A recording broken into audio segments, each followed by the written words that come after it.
দেশের শাসন ক্ষমতায় অন্তর্বর্তী সরকার, কিন্তু ঢাকা শহরের সড়কের শাসন কখনো বিএনপি, কখনো জাতীয় নাগরিক পার্টি, কখনো জামায়াতে ইসলামীর হাতে। পরিস্থিতি যেন এমনটাই। প্রথম আলোতে প্রকাশিত সোহরাব হাসানের লেখা এক কলামে উঠে এসেছে, গত বুধবার নয়াপল্টনে তারুণ্যের সমাবেশ থেকে বিএনপির ভারপ্রাপ্ত চেয়ারম্যান তারেক রহমান ঘোষণা দেন, ডিসেম্বরের মধ্যে নির্বাচন হতেই হবে। এ বক্তব্যকে অনেকে এক দফা আন্দোলনের ইঙ্গিত বলেই মনে করছেন। সোহরাব হাসান উল্লেখ করেন, এমন কর্মসূচির জন্য মানিক মিয়া এভিনিউ কিংবা প্যারেড গ্রাউন্ড বেছে নেওয়া হলে জনদুর্ভোগ অনেকটাই কম হতো।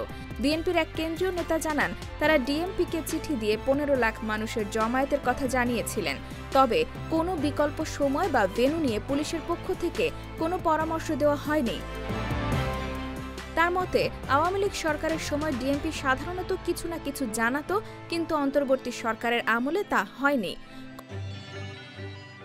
কলামে আরও বলা হয়, একই দিনে জামায়াতে ইসলামীর একটি সমাবেশ শাহবাগে অনুষ্ঠিত হয়।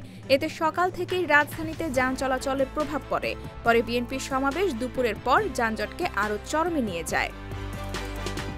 তারেক রহমান অভিযোগ করেন, সরকার সংস্কারের নামে সময় ক্ষেপণ করছে, যার পেছনে ভিন্ন উদ্দেশ্য থাকতে পারে। তিনি বলেন, যারা আদালতের আদেশ মানে না তাদের থেকে সংস্কারের আশা করাও ভুল। প্রথম আলো মনে করছে, বিএনপির নেতারা মনে করছেন অন্তর্বর্তী সরকারের প্রধান উপদেষ্টা সহ উপদেষ্টাদের ভূমিকা প্রশ্নবিদ্ধ হয়ে উঠেছে। আলোচনায় কোনো অগ্রগতি নেই বলেও তারা দাবি করছেন। তারা প্রশ্ন তুলছেন, অতীতে তত্ত্বাবধায়ক সরকার যেখানে 3 মাসে নির্বাচন করতে পেরেছে, সেখানে অন্তর্বর্তী সরকার কেন 16 মাসেও তা করতে পারছে না। বিএনপি হুঁশিয়ারি দিয়ে বলেছে, ডিসেম্বরের মধ্যে নির্বাচন না হলে সরকারের প্রতি তাদের সমর্থন ধরে রাখা কঠিন হয়ে পড়বে।